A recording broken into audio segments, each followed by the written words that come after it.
कितना बड़ा हमला हो जाता है और देश के प्रधानमंत्री वो कौन से डिस्कवरी चैनल के ऊपर खड़े होकर हाथी का गोबर सूंघ रहे होते हैं। बड़े शर्म की बात है। कहते हैं रास्ता बता दे, वो मोबाइल नंबर हमें बता दे। कोई बात नहीं, हमें कोई शर्म नहीं, हम बात भी कर लेंगे, उनके पास घर भी चले जाएं, जहां वो बुलाए हम जाने को तैयार है। बुलाएं तो सही। इस तार को आप जंगली जानवरों के लिए भारत की सीमा के अंदर किसी खेत में नहीं लगा सकते, वो किसानों के लिए आपने शहर के बीच में लगा दी।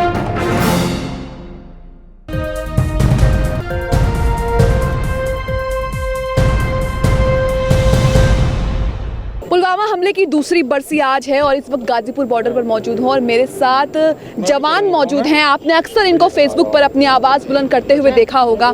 जय हिंद, जय जवान, जय किसान। मैं पूर्व बीएसएफ जवान फौजी तेज बहादुर यादव।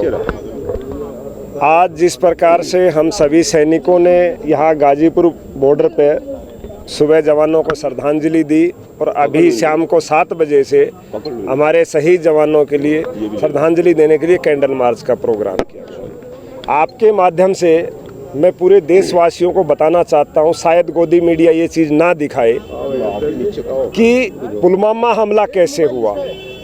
जब मोदी जी पूर्ण रूप से ये लगा कि आने वाले समय में सत्ता उनके हाथ से जा रही है, तो प्रायोजित तरीके से ये हमला करवाया गया, जिसके स्टेप बाय स्टेप अगर आप देखें तो डीएसपी देवेंद्र सिंह का गिरफ्तार होना उग्रवादियों के साथ, लेकिन 3 महीने वो जमानत पे छूट गए।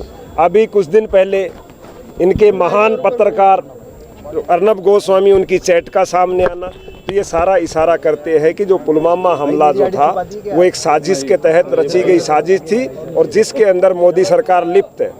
यदि मोदी सरकार लिप्त नहीं है तो आज हमने जितने भी हमारे पूर्व सैनिक थे सभी उन्होंने एक ही आवाज़ उठाई है, अगर दी मोदी जी आप इसमें लिप्त नहीं है तो आप इसकी जांच क्यों नहीं करा रहे। जिस शहीद के नाम पे ये वोट मांगते हैं आज तक उनको शहीद का दर्जा नहीं दे पाए, और जिस सुरक्षा के घेरे में मोदी जी और अमित शाह रहते हैं पैरामिलिट्री के, ना उनको ये पेंशन दे पाए। देश के लिए बड़ी दुर्भाग्य की बात है। रही किसान की बात, तो जवान और किसान का मेल तो बचपन से रहा हुआ है। हम नौकरी लगने से पहले अपने पिताजी या भाई के साथ खेती का काम करते थे, आज रिटायर आके भी हम वही खेती का कार्य करते हैं, तो वो हमारा कार्य क्षेत्र है। तो हम जब तक तीनों काले कानून वापस नहीं होंगे, जवान और किसान मिलकर इस लड़ाई को लड़ेंगे, और जब तक हम घर वापसी नहीं करेंगे जब तक तीनों काले कानून वापसी नहीं होंगे। सर, जिस तरीके से अर्नब गोस्वामी पर कार्रवाई अभी तक नहीं हुई है, चैट भी सामने आ गई है, कह रहे हैं कि जजों को खरीद लिया और पुलवामा हमले का भी पहले से ही पता था उनको। देखिए, मैंने आपको पहले भी कहा और मैंने बनारस में भी आवाज़ उठाई थी, मैं मोदी जी के खिलाफ यदि चुनाव लड़ने गया था तो सिर्फ पुलवामा हमले से आहत होकर चुनाव लड़ने गया था। कि मैं भी सेना में रहा हूं कि अचानक इतना बड़ा हमला हो जाता है और देश के प्रधानमंत्री वो कौन से डिस्कवरी चैनल के ऊपर खड़े होकर हाथी का गोबर सूंघ रहे होते हैं। बड़े शर्म की बात है जब उनको पता लग जाता है।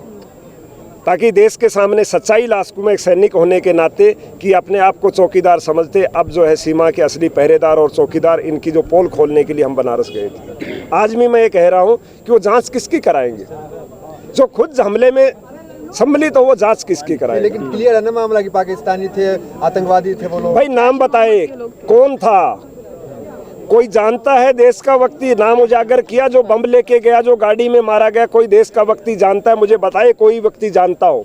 मैं जानता हूँ। वो कहते हैं इस पे सवाल उठाना मैं जानता हूँ, अपमान है। मैं जानता हूँ वो व्यक्ति कौन था। कश्मीर और नॉर्थ ईस्ट के अंदर आप जाओगे, जब कोई भी मिलिटेंट अगर सिलेंडर कर देता है तो उसे सरकारी नौकरी दी जाती है योग्यता के आधार पे। यदि उसे नौकरी नहीं दी तो उसको 15,000 रुपया भत्ता दिया जाएगा, जिसके लिए वो मुखबरी का कार्य करता है। और जो बॉम्बर था, जिसको फौजी भाषा में बॉम्बर कहते, जो बॉम्ब लेके जा रहा था, वह डीएसपी देवेंद्र सिंह के वहाँ 15,000 रुपये सरकारी भत्ते में नौकरी करता था।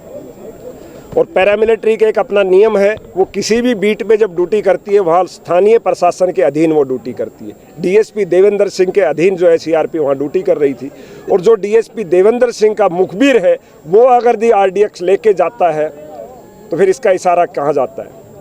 और उसकी सच्चाई साबित होने वाले कुछ दिन बाद डीएसपी देवेंद्र सिंह पकड़ा भी जाता है, वो भी हथियारों के साथ, उग्रवादियों के साथ। उस टाइम डीएसपी देवेंद्र सिंह का भी एक मीडिया पे छोटा सा बयान आता है कि आप ठीक नहीं कर रहे हो। वो सीधे सीधे धमकी दे रहा था सीनियर अधिकारियों को। जी, लेकिन आप अर्नब गोस्वामी पे कार्रवाई की मांग करते हैं, लेकिन उनका प्रोग्राम पूछता है भारत तो लगातार जारी है ना। थूकता है भारत। उस पर कोई बार आप ये सभी साथी बोल रहे हैं, कहीं नहीं पूछता, थूकता भारत। अगर दी वो यहाँ कहीं आ जाए तो पब्लिक उनको कूट कूट के मार दे, उन दिखा देते हैं भारत कितना थूकता है उनके ऊपर। शायद उनको दिखाई ना दे इतना थूक थूक के उनके ऊपर, शायद एक बार आके दिखा दे, उनमें इतनी ताकत है तो हिम्मत है। वो एक एसी रूम में बैठ के प्रचार करते हैं, किराए के भाड़े के टट्टू है, मैं तो ये कहता हूँ। आपको क्या लगता है कि इस सरकार में पुलवामा की जांच को लेकर कोई उम्मीद है आपको, जांच होगी और सच सामने आएगा? बिल्कुल भी नहीं। ये सरकार अपनी जांच क्यों कराएगी? जिन्होंने हमला कराया वो अपनी जांच कभी कराता है? देश का दुर्भाग्य देखिए, इस देश के अंदर इसी सरकार के दौरान ऐसा भी मामला हुआ जिसको हम निष्पक्ष मानते थे, न्यायालय, सुप्रीम कोर्ट के जज जिनके ऊपर यौन उत्पीड़न का मामला लगा, लेकिन इतिहास में पहली बार यौन उत्पीड़न के मामले की सुनवाई भी खुद कर रहे हैं, खुद ही जज है, अपने आप को बाइज्जत बरी भी कर रहे हैं और कुछ दिन के बाद राज्यसभा चले जाते हैं। सर, आप आंदोलन, तो आप विश्वास किस पे आप करेंगे? किसानों का समर्थन करने आए हुए हैं, जय जवान जय किसान का नारा दिया जाता है, और ऐसे में किसान के साथ जवान की कौन सी भूमिका में आंदोलन में सहयोग रहा है? देखिए, बात समर्थन की नहीं है, बात साथ की है। समर्थन पार्टियों में होता है। मैं भी एक किसान हूँ, मैं अपने हक की लड़ाई लड़ने आया हूँ। ये मेरे से पहले से लड़ रहे हैं, मैं इनका शुक्रगुजार हूँ।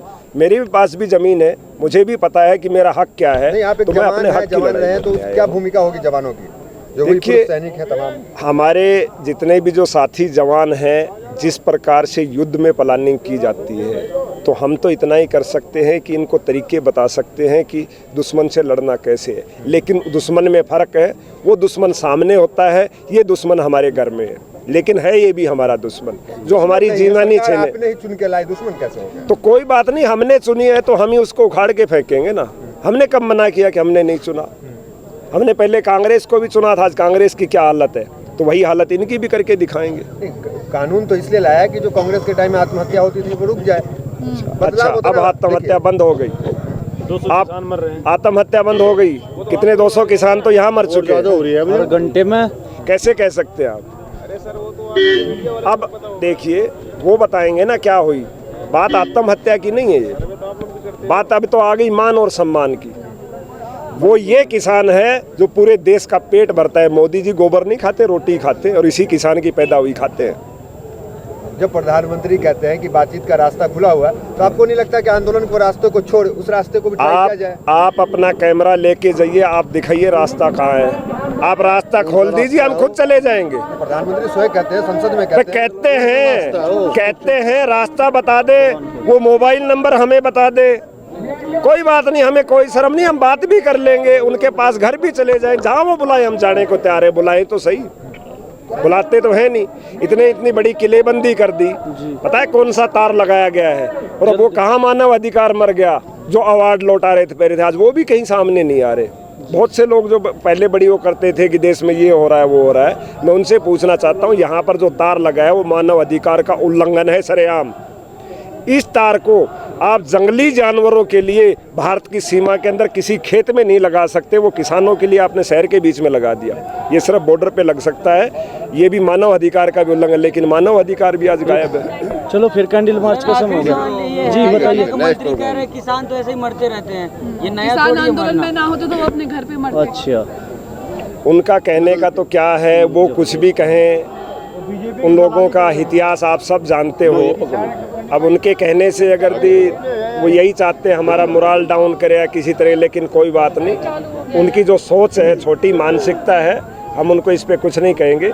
इसका जवाब जनता देगी, आने वाले समय में देगी, और जब जनता उनको सत्ता से बाहर करेगी तब हम उनसे पूछेंगे यही सवाल का जवाब। तो ये पूर्व जवान मेरे साथ इस वक्त मौजूद थे जो अपना समर्थन करने आए हैं। आज पुलवामा की दूसरी बरसी है और उन्होंने भी सरकार पर सवाल उठाए पुलवामा की जांच को लेकर। पुलवामा पर जिस तरीके से मोदी सरकार ने सियासत करी है वो बेहद शर्मनाक। न्यूज़ मैक्स के लिए कैमरामैन फयाज हुसैन के साथ मुनवर। सभी अहम खबरों के लिए न्यूज़ MX को सब्सक्राइब करें, साथ ही बेल आइकॉन को जरूर दबाएं।